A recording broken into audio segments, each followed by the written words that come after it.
Hi, I'm Kara Cradle, and this is the Medicinal Herbs podcast from Holistic Matters. Pregnancy, childbirth, and motherhood in general can be both incredibly magical and overwhelmingly exhausting. Pregnancy and the postpartum period can invoke a whole range of mental and physiological challenges associated with balancing newborn care with work, social lives, personal time, and more. In this podcast episode, naturopathic clinician Angela Hywood joins our host Sara Le Brun-Blashka to talk about postnatal depletion, including the herbs and nutrients to prevent and address the symptoms all too familiar to women with children.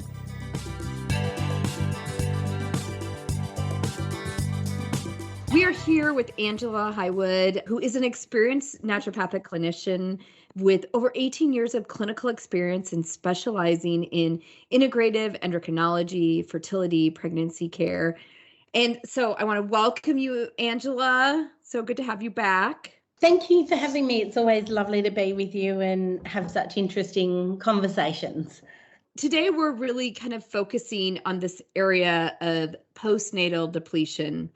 And as I'm thinking about this area, I'm thinking about my son who is quickly approaching his 18th birthday and then fondly remembering back around when he was born. And I remember that time feeling very overwhelming with a newborn, and he was preemie, so it makes it even more stressful, right? And work and all those other responsibilities that you have as a woman in the modern world. And I think as a woman, we have a lot of stresses, and we have the stress first of a lot of times thinking about getting pregnant. And then from there, the aftercare can be so both physically and mentally demanding. And, we really find it to reduce that kind of, how do we reduce that stress of this modern world that really builds up in women who have just had babies? And, one of the other key aspects that I think is important to this conversation that we're going to get into is this area of depletion of our nutrients, this area of how our environment is kind of depleted and full of toxins, and the fast-paced world, and how that can have an effect on women and their ability to conceive. And we see many women now conceiving later and having PCOS and all these other things.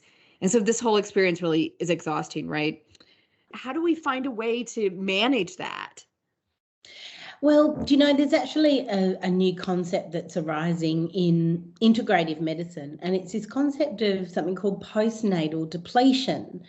And it's not just the tired mum with the newborn, it's we mums even 10, 15, even 18 years on that are persistently feeling exhausted with the juggle of the demands of motherhood, raising children, working, keeping up with everything we need to do as modern women in today's society.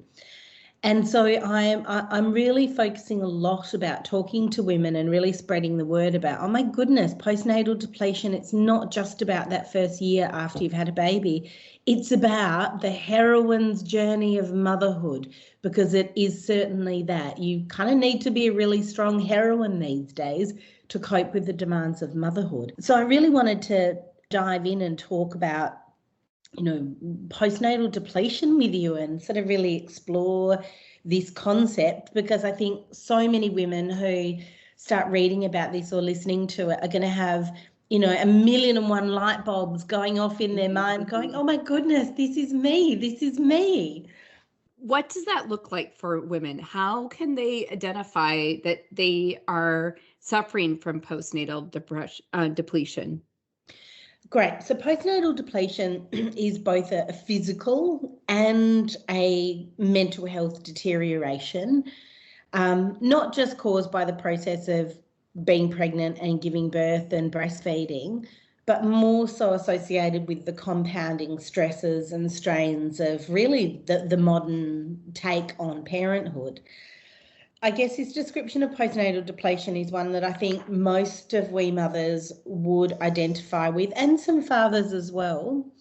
And it's a syndrome really of accumulated issues of sleep deprivation, resultant fatigue, our brain being reprogrammed through first and subsequent pregnancies, we become a lot more hypervigilant in our brain. And that's a reprogramming that's intended to happen for survival of our young. And this all compounds to just an overall feeling of just being overwhelmed in the role of life and motherhood. Now, the dangerous thing is this depletion can also lead to poor immune function and poor gut health over the years, because with exhaustion and anxiety and sleep deprivation, we all know that we can also make not so good food choices, which can then lead to a compounding effect with adrenal depletion and, cortisol dysregulation and, sleep dysregulation, etc. So, and overall, I think just as a first world society, we're actually really, really bad at supporting parents with young children. The focus is, on pregnancy and birth and maybe that first year of a child's life when, the mum might take leave from work. But then after that, it's bam, straight back into it. You're expected to be high performing at work. You're expected to make arrangements for your children. You're expected to cook nutritious food for the household. You're expected to exercise. You're expected to be a friend and be social. There are so many expectations on us, all with little to no help from our tribe. We don't have a tribe anymore.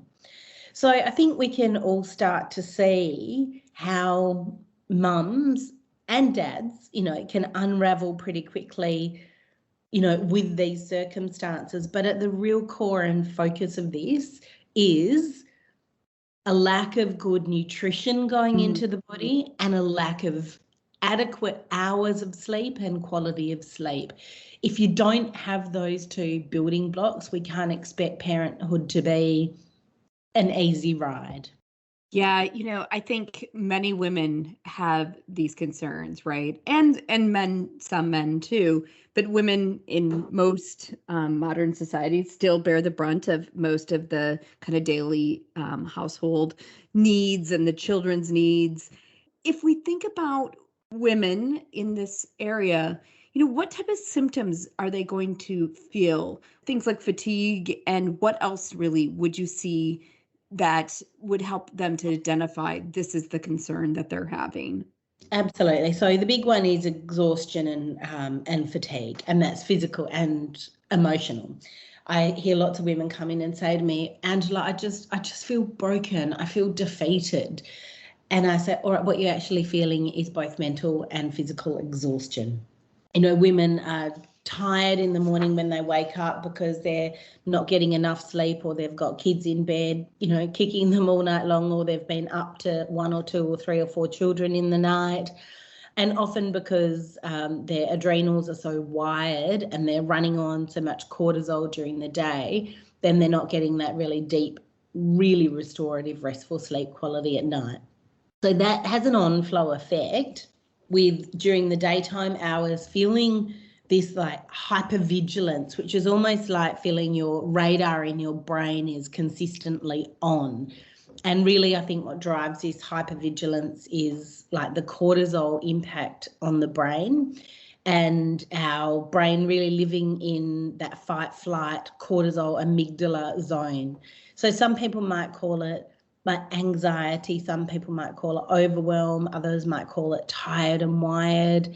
Others might call it hypervigilance, but really its impact is driving feelings of anxiousness and almost like impending doom all the time, and this hypervigilant brain feeling. And then, of course, we know that, there's, from a psycho-emotional point of view, one of the big symptoms is actually feeling a sense of guilt that they're, not doing a good enough job, they're not, performing as well as they should be at work.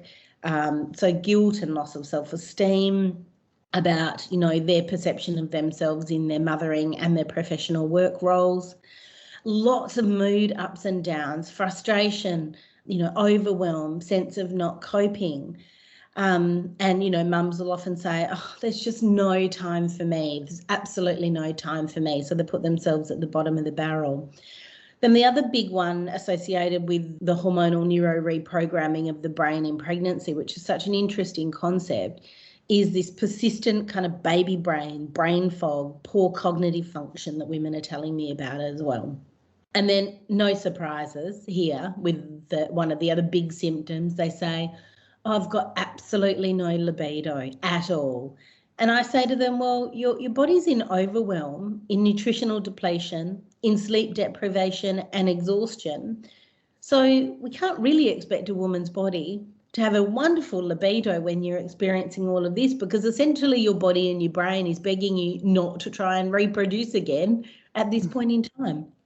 So there's some of the keynote symptoms that I hear women come and talk to me about that are really in postnatal depletion. Physiologically, what is really triggering this condition? And is it beyond just kind of this physical condition and maybe even emotional or spiritual in nature too? Oh, look, absolutely. I can't sort of highlight enough how bad our society is at supporting parents. We used to be tribal creatures. We used to live in community. We used to have, parents and grandparents and aunties and, extended community around us to support us through this journey. And now we're so fragmented. We don't. And that's, I think, just due to globalization these days. So, we live in a society of continued ongoing stress, and we literally don't know how to stop, relax, switch off, or decompress. This has then a profound onflow on our hormones, our immune function. We all know cortisol is really bad for our immune system. It suppresses our immune system and makes us more vulnerable to, catching, the colds, the flus, the gastros, etc. that children bring home from daycare and schools as well. Also, maybe, one point of view is it because women are having babies a little later in their life these days? The average, age in first world nations of women having their babies is certainly a lot later than what it was 20, 30, 40, 50 years ago. And the average age of a woman having her first baby is actually 30 now compared to, 21, 22 some generations ago. So, from a biological point of view, I guess the younger we have babies, the more resilient our body is to being able to snap back from that postpartum experience as well and feel good again and cope. So that's maybe one point of consideration. The big one, though, and one that I am certainly really passionate about talking to women about, is these days we go into pregnancy in a state of depletion and exhaustion, and we're seeing that day in, day out in my practice here with girls now coming to see us for infertility. They can't even get pregnant because they're so exhausted, depleted and stressed. So off they go to, if they're not holistically minded, off they go to, fertility clinics and IVF, and there's forces of conception, and then a little embryo goes into an environment that's stressed and depleted, so a lot of women are starting their journey, this tough heroine's journey of motherhood, in a really depleted state as well. So I think that, the state of women's health going into pregnancy, a lack of good societal support really has a big effect on this one. And just poor nutrition, empty foods that we're supposed to be living on in this day and age. So there's some of the biggest things that I really feel are the drivers of why so many women are suffering with postnatal depletion. So if we recognize this in our patients and we start to create a treatment program, what are we looking at? I mean, lifestyle definitely seems like part of it, but what other type of approaches would we take to help treat this for our patients? Okay, so we take a, quite a simple 3-step approach. Number one, we can't do anything before we replete and rebuild macronutrients and micronutrients. Getting a woman's nutritional template back in check is incredibly important. In order to do that, we need a really, really good quality multi-B, lots of focus on iron and B12 for rebuilding the blood. replete all your mineral compounds in the body. Having a good mineral template is so incredibly important for adrenal function, endocrine function, nervous system function. So it's really important to assess mineral vitamin imbalances and sort them out as a course of priority. We need a lot of essential fatty acids to replete healthy brain function as well. Essential fatty acid depletion is so prime in women post-natally after they've, finished breastfeeding one or several children. We may need to look at, food in terms of stripping out the stimulants, the coffee, the alcohol, the sugar, the carbohydrates, and focusing back on a traditional whole food nutrition diet, something that'll provide us with, amazing nutritionally dense foods. Of course, we want to be focusing on some well-targeted botanical therapies for, again, restoring brain function, restoring endocrine function, loving and supporting the nervous system, and nourishing adrenal physiology.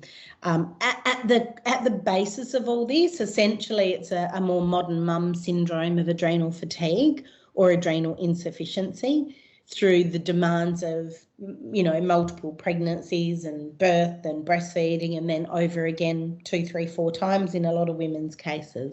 We definitely need to be teaching women, mindfulness, relaxation, and prioritization of some self-care. Because if she doesn't have time for self-care, there's no way we can restore her and get her well again. And it doesn't have to be time demanding to do a little bit of good self-care that will put her in good stead. But really, I say good nutrition, some amazing nutritional supplements, and some well prescribed, beautiful, restorative, rescue herbal medicines focusing on the adrenal and the nervous system. I'll talk to you about some of my favourites a little later in our podcast. It seems like really restoration is the key, right? And this has to do, right, not just for the moment, but this kind of concept of a longer recovery from this period, right? So you can't just replenish once, you have to continue to do that. As we really get people back going, how do we keep them in this rebalance and help to shift so we can help them move forward? Absolutely. So look, a commitment to self-care is really important. I always say to women, this is not the magic bullet. I can't have you feeling amazing and incredible, better than you can remember in, a week, a month, or likely even a year. We're probably going to be working together for a minimum commitment of 12 months to get you back to good restoration and get you feeling like yourself again. I have a sort of, it's a tongue-in-cheek and a fun general rule. It's a year for every child you've had. So, if you've got a mum of 3 that's, sitting here in complete postnatal exhaustion, I say, maybe we're looking at a good 3 years to rebuild you and support you and get you whole again. Because the thing is, as we all appreciate, if we're a mother as well, we know the demands don't stop. So, if you only do work for sort of 3 or 4 months with, wellness practitioner, be them a naturopath or a chiropractor or a wellness coach, then 3 months isn't enough to give you then a lifetime of good learnings and restoration. So, look, my ballpark's about 12 months for good restoration. That seems like a sufficient time, right, to really restart and rebuild. You can't, 12 weeks will get you started, but it won't get you to really change all those things that have happened. So I think that's great. As we talked about it, this seems like something definitely of a Western culture, but is it beyond that? Do we see this really as a global phenomenon? And how many women do you think are suffering from this type of condition? Oh my goodness. Look, I'd say a conservative estimate is 50% of, mothers on planet Earth suffer from postnatal depletion because our food is empty. This is the big problem these days. Our harvest is empty. Our soils don't contain the micronutrients in order to then have them available in our food. And globally speaking, I think food choices are at an all-time crisis low. So it's very prevalent. It's extremely prevalent in first world nations, but I'm also starting to observe it in, other cultures that traditionally were really good at looking after mothers. So as they're becoming more westernized and I guess, faster paced, this is happening to them too. So, in Chinese tradition, they have a concept called the first 40 days where a newborn baby and mother are confined. They're not allowed out of bed for 40 days. They're intended to just rest and bond and be nurtured by, mothers, aunts and caretakers and fed. But that doesn't exist in today's society, certainly in the Western worlds, and it's starting to die out in traditional culture as well. So that's really like the start point. If you don't get good care just in that very first, few months of postnatal life, then how can we expect any care continue through the journey of motherhood? So it is something that women need to be aware of, because if you can't be your own wellness advocate, it seems these days that no one's going to advocate for you. So you need to be aware of it. We need to educate women about it so that they say, I don't want to end up postnatally depleted when I'm a mum of 3 young children with a busy life. So how am I going to think about my life and craft my life and be mindful of my life and my world to not end up there? In the United States, there's no mandatory maternal time off, where you have in other cultures, more of that. And so even though this is kind of prolific everywhere, I think specifically here in the United States, where good companies give you 8 to 12 weeks, some companies give you no time off. So how does a woman convalesce at all, if that's the situation, right? Well, culture's saying, you don't need to. That's your priority, and your baby's not a priority either. So, and that breaks my heart. It's not what the journey of motherhood or parenthood is about. That's almost being robbed from us by the busyness of, and I guess the corporatization of modern life, right? Right. So we talked a lot about the prevalence of it and, the depletion that we see in foods and, the stress that the modern life puts on us. So how do we prevent it then? What is the way to combat it and still live in the societies that we live in? Because we're probably not able to go off and take 3 years off for many people. That's just not a realistic opportunity. Absolutely. And it is about the process of adaptation, isn't it? And I love that word, adaptation, how we can be aware of this, potential risk of postnatal depletion and think about, okay, well, I don't want to end up there. So how can I proactively prevent this and craft my life for good care? So prevention is key. Prevention starts with actually really good preconception health care. So, if we can educate women about this before they've even had their children, it's important to teach them that they need to really start self-care before they've had a baby, nutritionally replete before they've had a baby, take care of their diet before they've had their baby. That then flows into really good pregnancy, nutritional care, really good sleep quality, and a focus on making sleep, enough of it and good quality, a real priority in your life. Likewise, exercise and stress management a priority.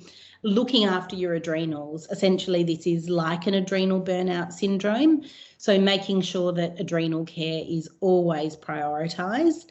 And the big one for me is consciousness and mindfulness around this, and opting to choose a slow-paced life. So that slow living philosophy will put any woman in good stead for coping better.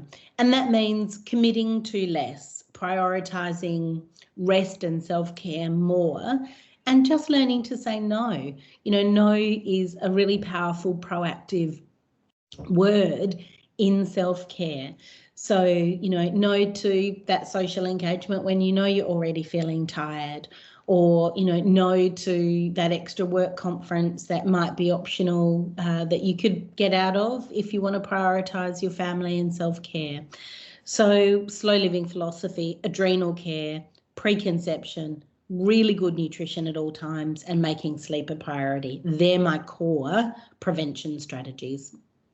So is there any specific markers or questionnaires or things that you use to help identify, women in your practice that would be vulnerable to this, to help them early on?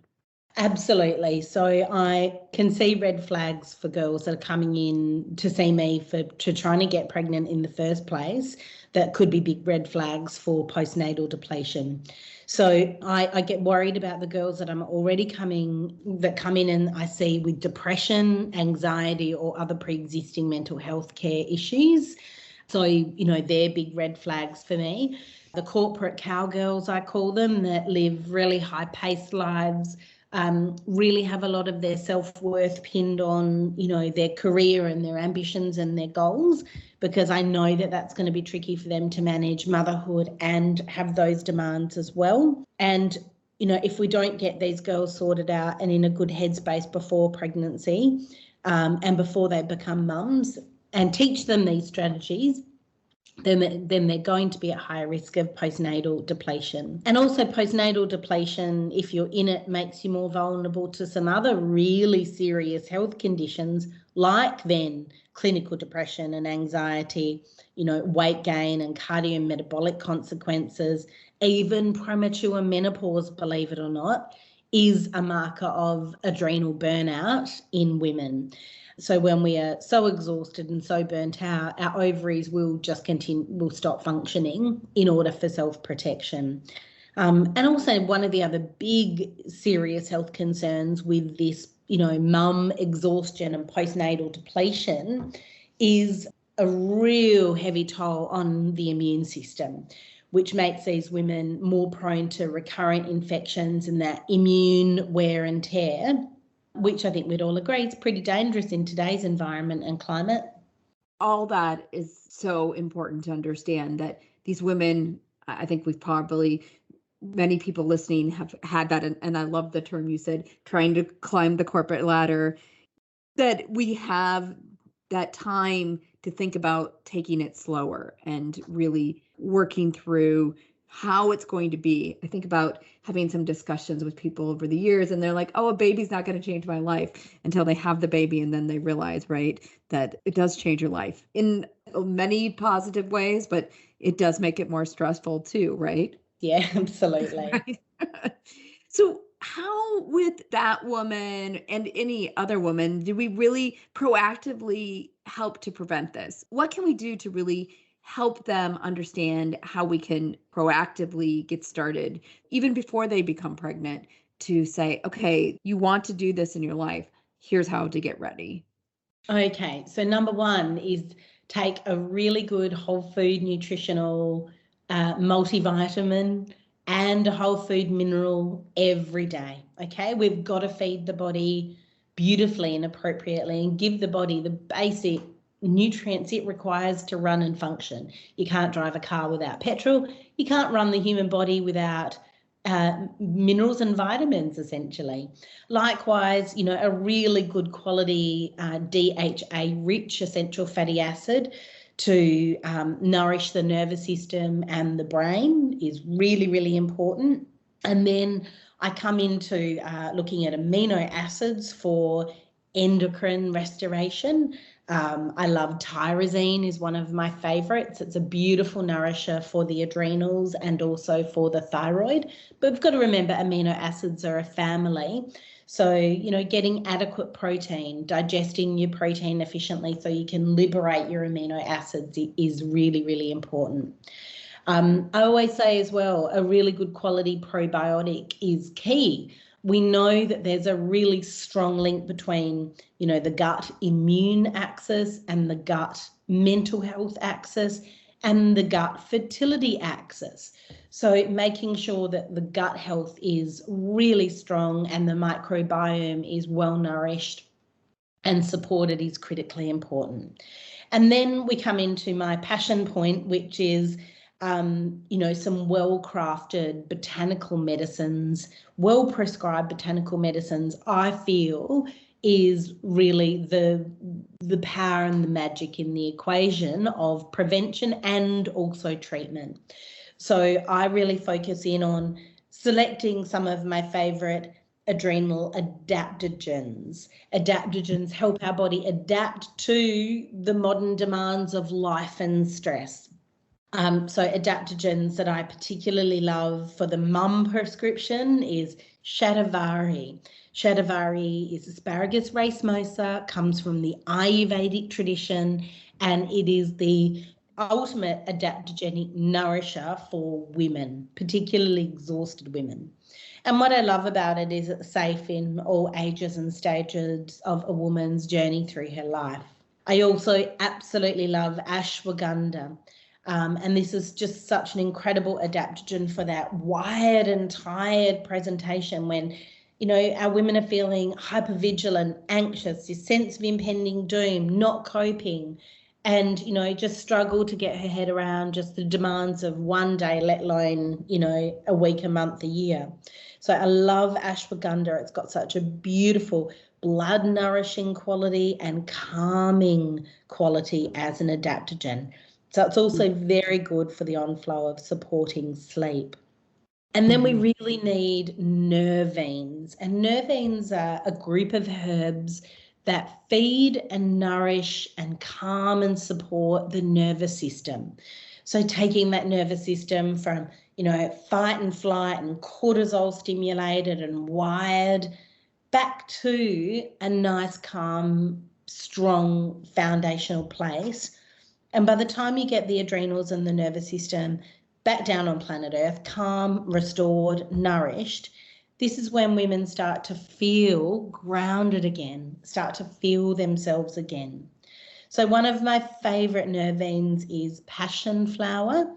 I think it's a really classic nervine for the wired and tired but exhausted woman. One of my other favourites is a lesser known herb, but it's called motherwort. And some of the traditional keynotes of this herb, motherwort, are for almost, postnatal depletion, but when a woman's heart is just feeling exhausted and overwhelmed. It's such a beautiful traditional a nervine for women. And then I can't sort of finish the mum prescription, so to speak, without talking about echinacea, the great immune protector. Echinacea has clinical research to show that when taken every day, it can reduce the incidence of infections by 80%. So in today's world, an exhausted woman is a sitting duck for, getting sick. So we need to really back up and fortify her immune system, and echinacea is just humble, simple, and ultimately such a safe herb for her, but everyone else in her family as well. So that's my ultimate mum prescription. So if we were going to boil it down to just 3 herbs that you could take for mums, what would you do? What are those 3 key? If that was all you could boil it down to. If you can just take 3 things, the questions you ask is very hard for a passionate herbalist. I know it is. It's so difficult. Just choose 3.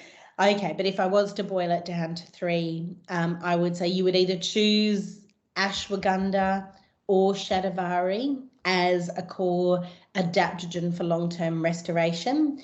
If I was to only have to choose one, I suppose ashwagandha, because it has such beautiful calming properties, and one of the big keynotes of postnatal depletion is this anxiety and hypervigilance and insomnia.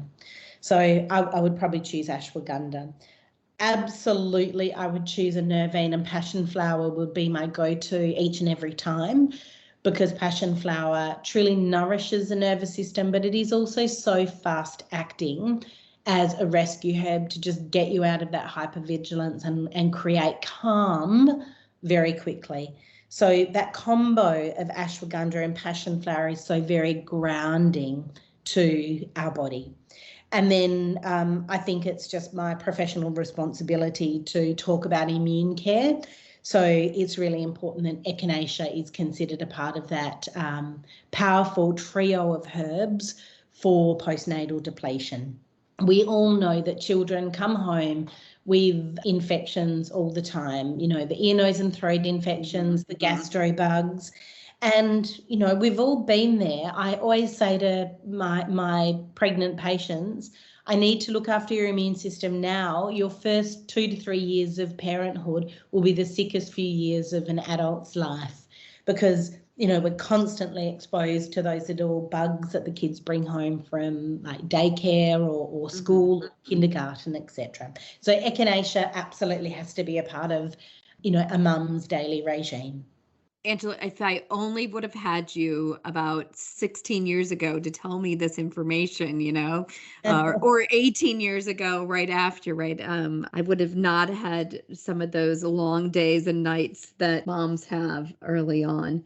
So I want to thank you so much for this discussion. And I think as professionals, sometimes we don't take care ourselves. So especially there's so many women in our field of alternative and complementary health that this isn't really important for them, but also really important for them taking care of all their patients. So I really appreciate this discussion. My pleasure. Thank you for having me today. It's been a pleasure to chat with you again.